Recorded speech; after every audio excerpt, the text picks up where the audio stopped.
प्रिय विद्यार्थियों, सुप्रभातम। माता भूमि पुत्रोहम पृथिव्या इत्यादि आर्ष वचनों से परिपूर्ण संस्कृत वाङ्मय में आदिम वैदिक काल से लेकर सांप्रतिक वर्तमान काल तक पर्यावरण संस्कार भावना या प्रकृति संवेदना सर्वत्र व्याप्त है।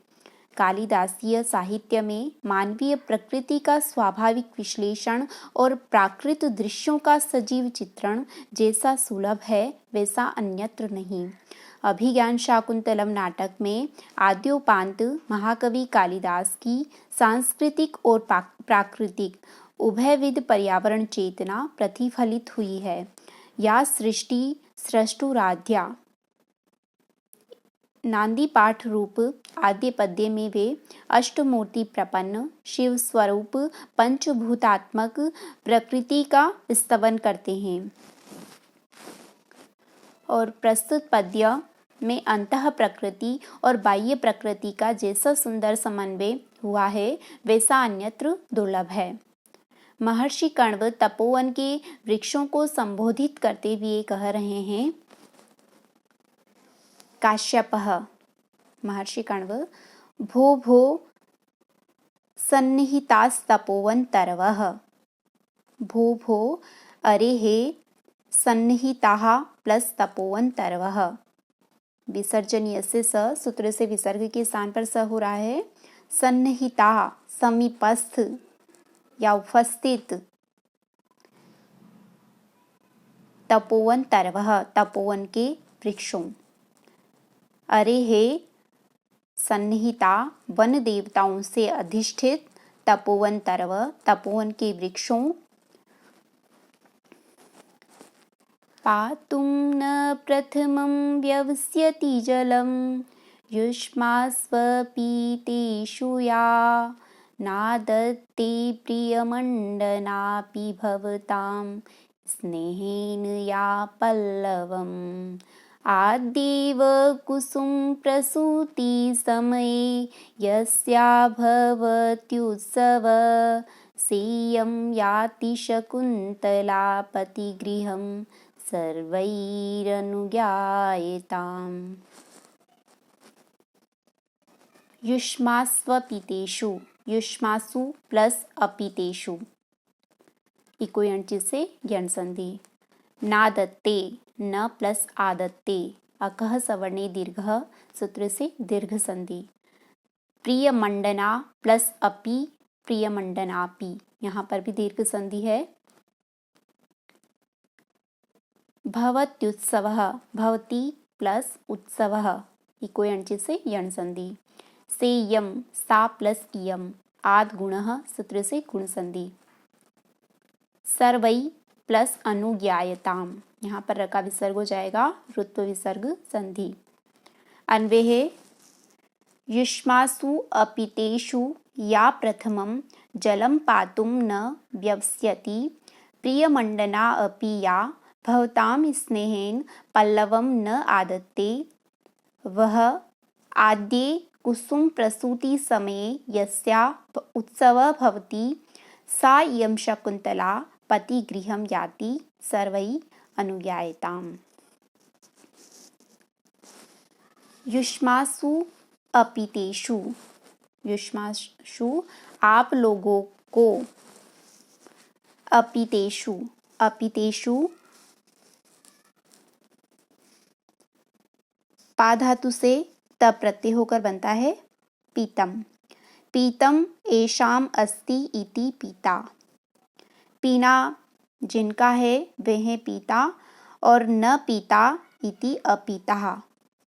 जिन्होंने जल नहीं पिया है या जिनको जल नहीं पिलाया गया है वे हैं अपीता। तेषु अपीतेषु अपीतेषु का अर्थ है जिन्होंने जल नहीं पिया है। युष्मासु अपीतेषु आप लोगों को। अपीतेषु जल पिलाए बिना आप लोगों को सींचने से पूर्व।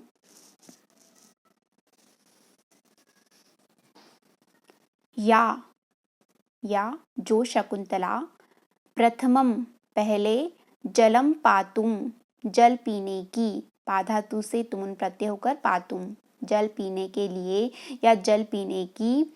न व्यवस्यति, व्यवस्यति का अर्थ होता है इच्छा करती थी, प्रयत्न करती थी, विचार करती थी या चेष्टा करती थी। और न व्यवस्यति इच्छा नहीं करती थी, प्रयत्न नहीं करती थी। युष्मासु अपितेषु, आप लोगों को जल पिलाए बिना या आपको सींचने से पूर्व, या जो शकुंतला प्रथमम पहले, जलम पातुम, जल पीने की, न व्यवस्यति इच्छा नहीं करती थी। प्रियमंडना अपि या, प्रियमंडना, प्रियम मंडनम यस्या सा प्रियमंडना। प्रिय है मंडन, मंडन यानी श्रृंगार, अलंकरण, प्रसाधन जिसको, वह है प्रिय मंडना। श्रृंगार प्रिय होते हुए भी, अलंकरण प्रिय होते हुए भी, आभूषण प्रिय होते हुए भी, या जो शकुंतला भवताम स्नेहेन, भवताम आप लोगों के प्रति, स्नेहेन स्नेह के कारण, आप लोगों के प्रति स्नेह के कारण, पल्लवम न आदत्ते, पल्लवम, पल्लव कहते हैं नवीन पत्ते जो होते हैं उनको पल्लव कहा जाता है, नवकिसलय। आपके नवीन पत्ते, न आदत्ते, न नहीं, आदत्ते तोड़ती थी, न आदत्ते नहीं तोड़ती थी या नहीं ग्रहण करती थी, नहीं चुनती थी।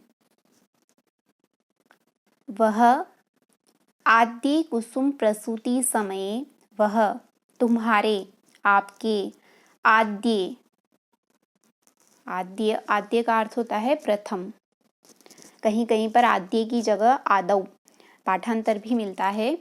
आदौ का अर्थ भी आदि यानी प्रारंभ, आदौ सप्तमी का एक वचन है, आदौ का अर्थ होता है प्रारंभ में। वह आपके आद्य प्रथम कुसुम प्रसूति समये, कुसुम यानी फूल, प्रसूति का अर्थ होता है निकलना, उत्पन्न होना। कुसुम प्रसूति समय, पुष्पोदय के समय, आद्य कुसुम प्रसूति समय, प्रथम पुष्पोदय के समय या प्रथम बार, पहली बार पुष्प निकलने के समय, यस्या उत्सवः भवति, यस्या जिसका, उत्सवः भवति उत्सव होता था, जिसका उत्सव होता था, जो उत्सव मनाया करती थी, जिसे आनंदानुभूति होती थी या जिसे हर्षातिशय होता था। सा इयं शकुंतला, सा वह, इयं यह, ऐसी वह, यह शकुंतला, पति गृहम याति, पति गृहम पति के घर, याति जा रही है। सर्वै अनुज्ञायताम, सर्वै आप सब, अनुज्ञायताम इसे अनुमति प्रदान करें, इसे पति गृह जाने की आज्ञा प्रदान करें। एक बार फिर से अर्थ करते हैं।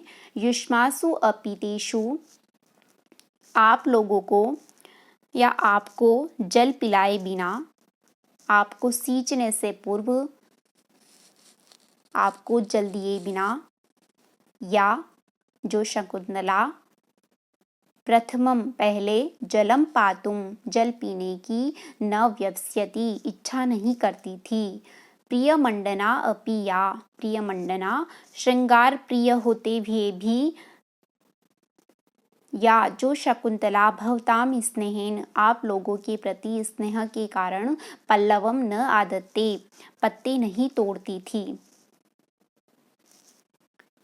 वह आद्य कुसुम प्रसूति समये, वह आपके आद्य प्रथम कुसुम प्रसूति समय, पुष्पोद्भव के समय, फूल निकलने के समय, दिन में पहली बार फूल निकलने के समय, यस्या उत्सव भवति जिसे आनंदानुभूति होती थी, जो उत्सव मनाया करती थी, सा यम शकुंतला वही यह शकुंतला, पति गृहम याति पति गृह जा रही है, पति के घर जा रही है। सर्वै अनुज्ञायताम, सर्वै सब अनुज्ञायताम, इसे पति गृह जाने की, पति के घर जाने की अनुमति प्रदान करे। इस तरह से महर्षि कण्व तपोवन के वृक्षों को संबोधित करते हुए कह रहे हैं,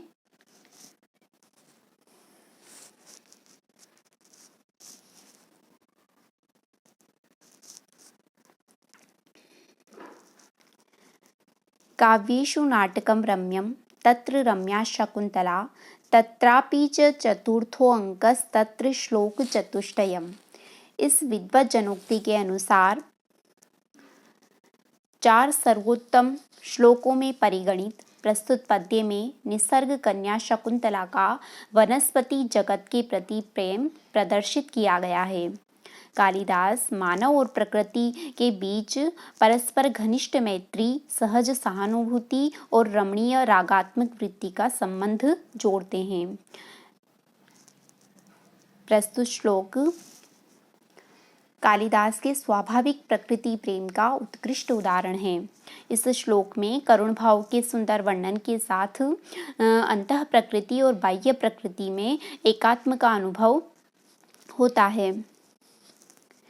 कवि कुलगुरु महाकवि कालिदास के अनुसार प्रकृति मानव की चिरंतन सहचरी तथा उसके स्वस्थ, सरस एवं मौलिक जीवन के लिए अपरिहार्य है। इस प्रकार शाकुंतलम के इस तरह के पद्यों के अनुशीलन से प्रत्येक मानव के मन में वृक्षारोपण और पर्यावरण संरक्षण का सद्विचार जागृत होगा। इसमें कोई भी प्रतिपत्ति नहीं है।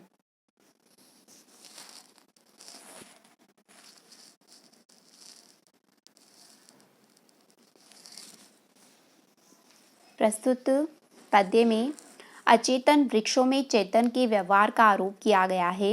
अतः यहाँ समासोक्ति अलंकार का प्रयोग है और पत्तों को न तोड़ने में स्नेह कारण है। अतः काव्यलिंग अलंकार का भी प्रयोग हुआ है और साथ ही वृक्षों के प्रति शकुंतला के अत्यधिक स्नेह का प्रतिपादन करने के लिए प्रथम 3 चरणों में 3 कारणों को उपन्यस्त किया गया है। अतः समुच्चय अलंकार का प्रयोग है। विद्यार्थियों, आपकी इस प्रश्न पत्र में तृतीय इकाई अभिज्ञान शाकुंतलम के छंदों की रखी गई है। छंदों के लक्षण उदाहरण आपको संस्कृत में देने हैं। इस दृष्टि से प्रस्तुत श्लोक शार्दुल विक्रीडित छंद के उदाहरण के रूप में याद किया जा सकता है। शार्दुल विक्रीडित छंद का लक्षण होता है सूर्याश्वेर यदि मह सजौ सततगा शार्दुल विक्रीडितम। शार्दुल विक्रीडित छंद के प्रत्येक चरण में मह से मगण, स से सगण, जौ से जगण, स से सगण, त से तगण, त से तगण, गह से गुरु, इस क्रम से 19 वर्ण होते हैं। और सूर्य अर्थात 12 महीनों की 12 सूर्य माने गए हैं। उस दृष्टि से सूर्य से तात्पर्य यहाँ है कि 12वें वर्ण पर। और अश्वों की, घोड़ों की 7 प्रजातियां मानी गई है। तो उस दृष्टि से 12वें वर्ण के बाद 7वें वर्ण पर अर्थात अंतिम 19वें वर्ण पर गति होती है। शार्दुल विक्रीडित छंद के प्रत्येक चरण में मगण, सगण, जगण, सगण, तगण, तगण, गुरु, इस क्रम से 19 वर्ण होते हैं। और प्रत्येक चरण में 12वें वर्ण पर और तत्पश्चात 7वें अर्थात अंतिम 19वें वर्ण पर यति होती है। उदाहरण प्रस्तुत पद्य है। इसका प्रथम चरण देखते हैं। पातुम न प्रथमम व्यवस्यति जलम युष्मास्वपितेषु या। पातुम, आ को गुरु माना जाता है। तू में ह्रस्व उ है किंतु अनुस्वार से युक्त है, इसलिए लघु गुरु हो जाएगा। तो गुरु। न में अकार को ह्रस्व माना जाता है, लेकिन बाद में प्र संयुक्ताक्षर आ रहा है, इसलिए लघु गुरु हो जाएगा। प्र में अ लघु, थ में अ लघु, म के ऊपर अनुस्वार है तो अनुस्वार से युक्त होने पर लघु गुरु हो जाएगा। आधे अक्षर पर मात्रा नहीं लगती है, मात्रा पूर्ण अक्षर पर लगती है। य अ है लघु, व में अ है किंतु बाद में संयुक्त वर्ण आ रहा है इसलिए लघु गुरु हो जाएगा। य में लघु, ती में ह्रस्व ई है इसलिए लघु, ज में अ लघु, ल के ऊपर अनुस्वार है इसलिए गुरु, यू के बाद में संयुक्त वर्ण आ रहा है इसलिए गुरु, मा में आकार को गुरु माना जाता है। व में अ लघु, प में दीर्घ ई है गुरु, त में ए गुरु, शु ह्रस्व उ है इसलिए लघु, और या में आ है गुरु। इस तरह से मात्रांकन होता है। 3 वर्णों का समूह एक गण कहलाता है। सर्वप्रथम 3 गुरु वर्ण हैं जो मगण के नाम से जाना जाता है। मगण में तीनों वर्ण गुरु होते हैं, मा ता रा मगण। फिर उसके बाद में है लघु लघु गुरु, ये सगण होता है, सलगम या सलगा सगण। उसके बाद है लघु गुरु लघु, लघु गुरु लघु जगण होता है, ज भा न जगण। उसके बाद लघु लघु गुरु, ये भी सगण है। फिर है गुरु गुरु लघु, गुरु गुरु लघु तगण होता है, ताराज। इसके बाद पुनः तगण है और फिर है गुरु। तो इस तरह से इसके चारों ही चरणों में 19 वर्ण हैं और मगण सगण जगण सगण तगण तगण गुरु के क्रम से हैं। इसलिए प्रस्तुत पद्य में शार्दूल विक्रीड़ी छंद है या प्रस्तुत पद्य शार्दूल विक्रीड़ी छंद में निर्मित है। इति शुभम।